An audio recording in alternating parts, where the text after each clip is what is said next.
My guest today is filmmaker Jay Roach.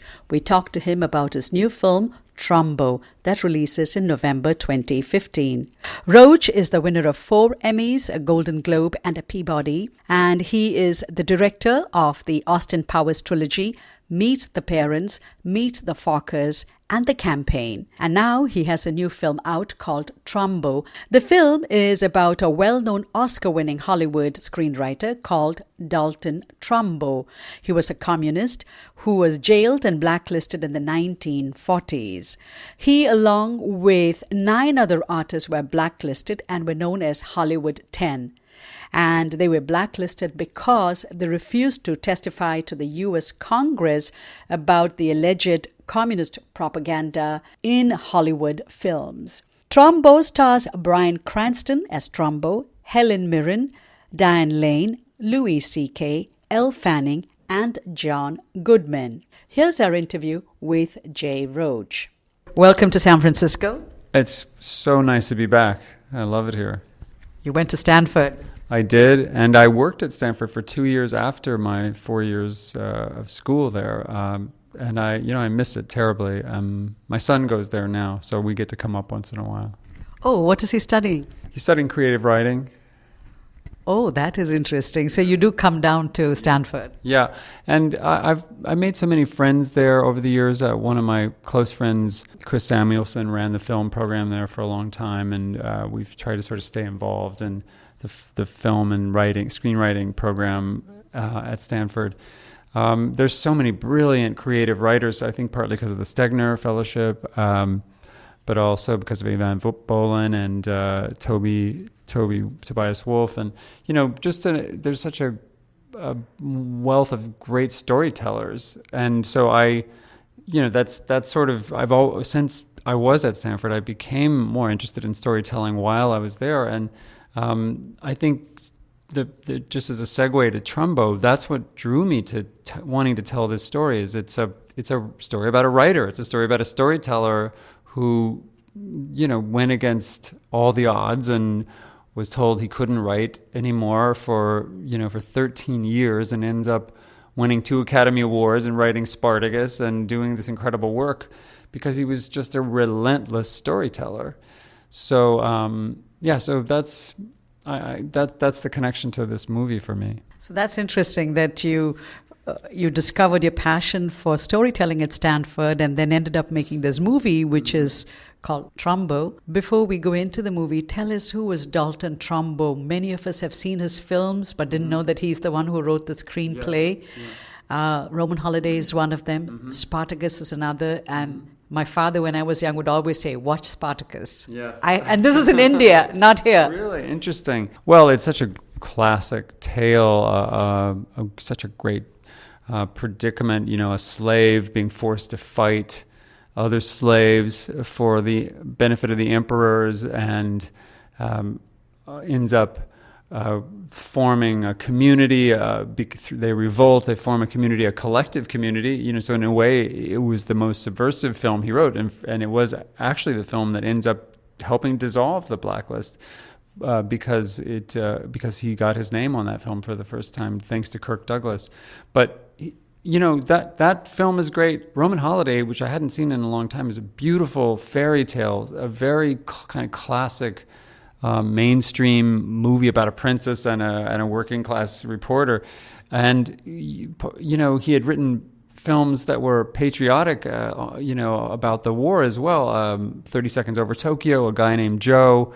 And he was a very, very mainstream writer, very highly paid. He'd worked his way up from nothing, starting from being a baker, very poor guy, ends up becoming, over the years, one of the most highly paid screenwriters, writes all these great mainstream movies, and then is deemed un-American and treacherous, So tell us more about the swimming pool communist who was patriotic and proud to be an American and believed in the First Amendment, and John Wayne, who was in opposition, was protecting the American way of life. Mm-hmm. So it's a 2-part question. Sure.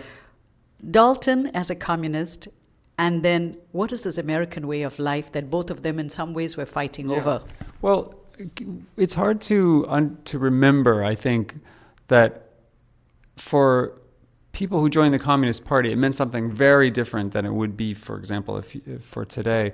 Totalitarian communism had only just become a serious threat in Americans' minds because during the war we were allied with a communist country. There were even films made to extol the virtues of our comrade in arms, the Soviet Union, but they were films sponsored by the government.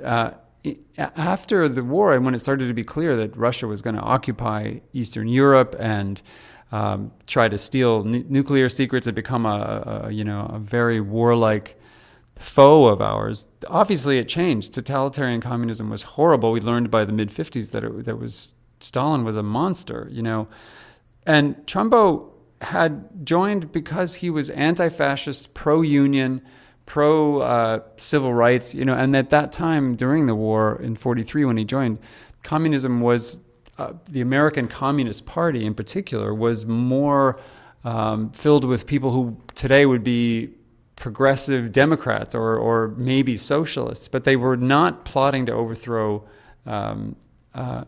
the government. At least Trumbo wasn't, I would say.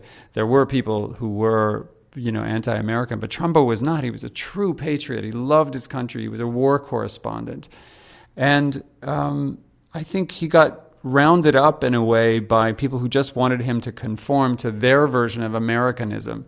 People like John Wayne, Hedda Hopper, Walt Disney in particular resented the efforts to get to organize workers into unions that would then strike their studios and demand higher wages, safer working conditions, health benefits, things like that. And they really strongly resented that. We can recognize that kind of attitude today. That's not a thing that goes away. And so John Wayne was a patriot. He was a very different kind of anti-communist person. By the way, he's never been apologetic for it. He was openly anti-communist. He even played a House Un-American Activities director-investigator, a committee investigator in a film called Big Jim McLean. But he was different from Hedda in that for Hedda Hopper, people like her, once a commie, always a commie. John Wayne just thought, if these people are actively trying to sort of corrupt the minds of Americans through mainstream American movies, we should know about it. And once he softened a little bit, and also once some of the people he helped persecute, declared their loyalty, he would help them get back to work. Hedda Hopper never would. So it was a clash of worldview, a clash of national view. Some people thought dissent and contrarian ideas are fully American, and at that time, some people thought if you weren't conforming to a particular kind of Americanism, you were un-American. And they actually invited the House Un-American Activities Committee to come and clean up Hollywood. Congress didn't come on its own. They were invited by people like Hedda Hopper and Walt Disney and Ayn Rand.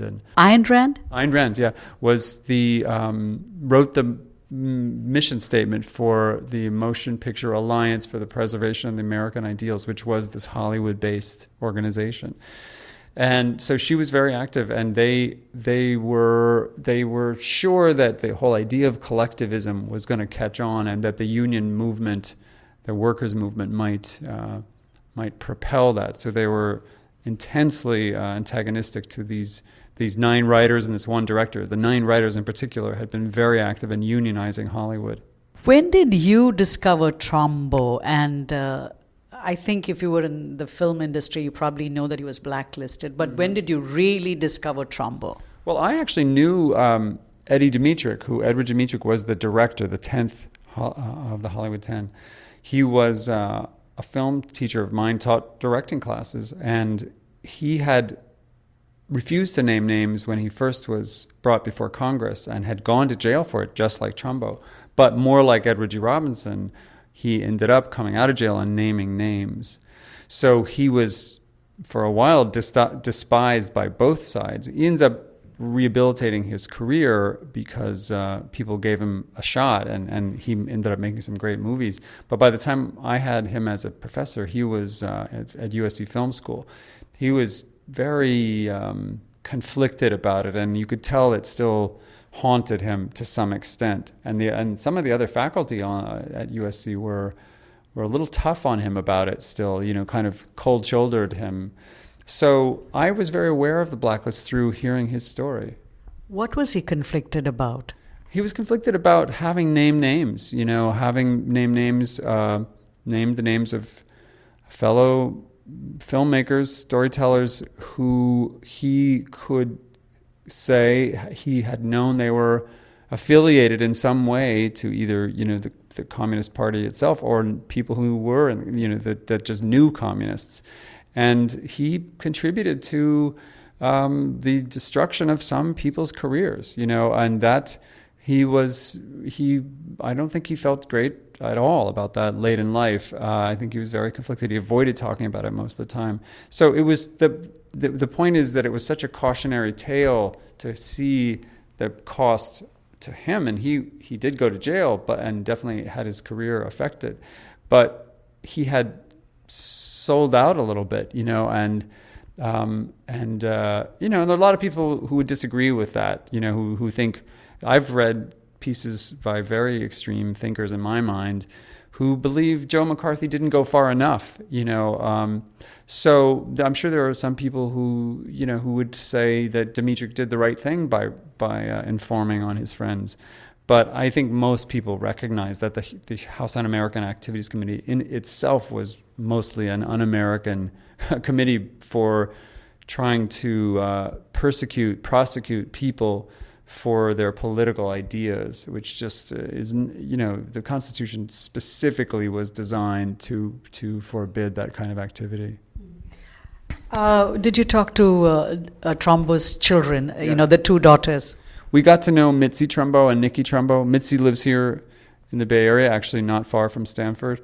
An amazing woman. And the thing that I loved about the stories they told us were not only about how tough life was in their family and how much pressure they always felt and how they were kind of castaways, by being ostracized and sort of stuck with each other. They were part of a conspiracy to keep writing screenplays, even though their father was forbidden to do so.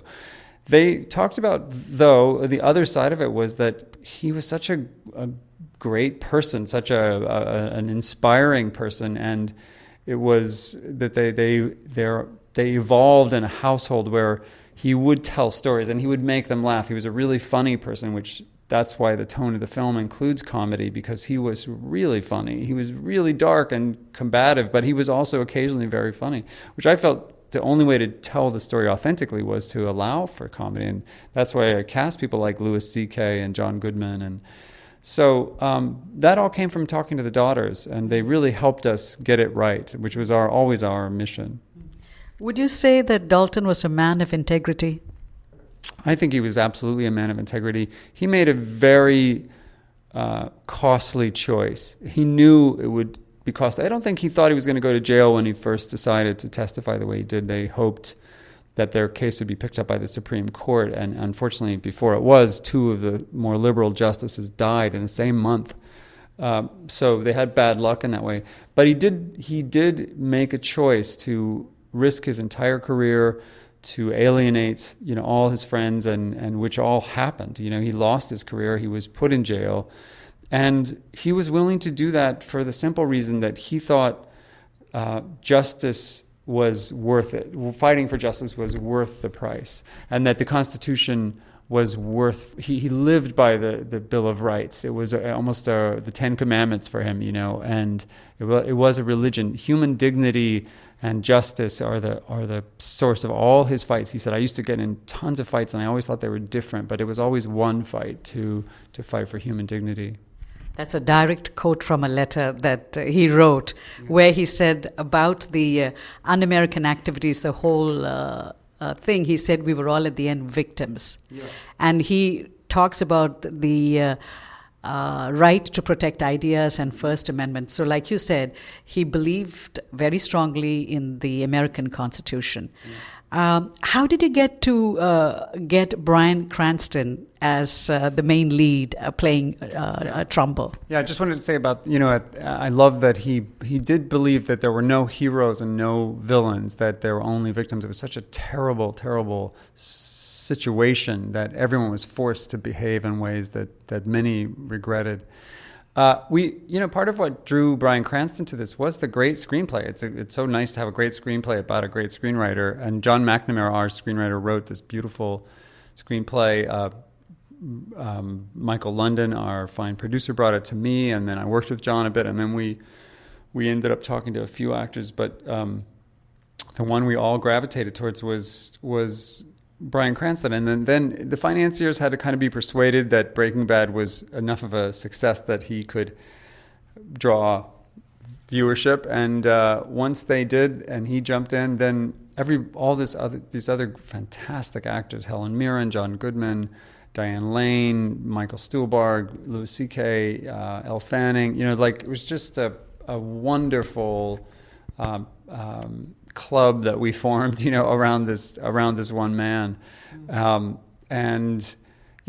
think it was just the quality of the writing is really what drew, which is, it's a good story about a really good storyteller who looked at storytelling as a way to improve the quality of people's lives, using stories to expose the lunacy of this particular system, and he was also kind of a quirky, cranky, funny guy. So he was larger than life, a little flamboyant, a little theatrical, and every actor, loves the license to be a little bigger than life. Most characters, actors are always trying to shrink down and get a sort of neo-realistic something or another. This guy was not realistic in his life. He was larger than life and flamboyant, and he performed his ideas like an actor on a stage, even just in a debate with you at home. So he was a little over the top, and I really loved that about him. I thought it was also a way to have him be distinct from other things Bryan had done. I'm going to switch gears and talk about your previous films. Yeah, sure. In an interview, you mentioned that comedy is a way to get perspective on politics, and that you watch Jon Stewart and other shows.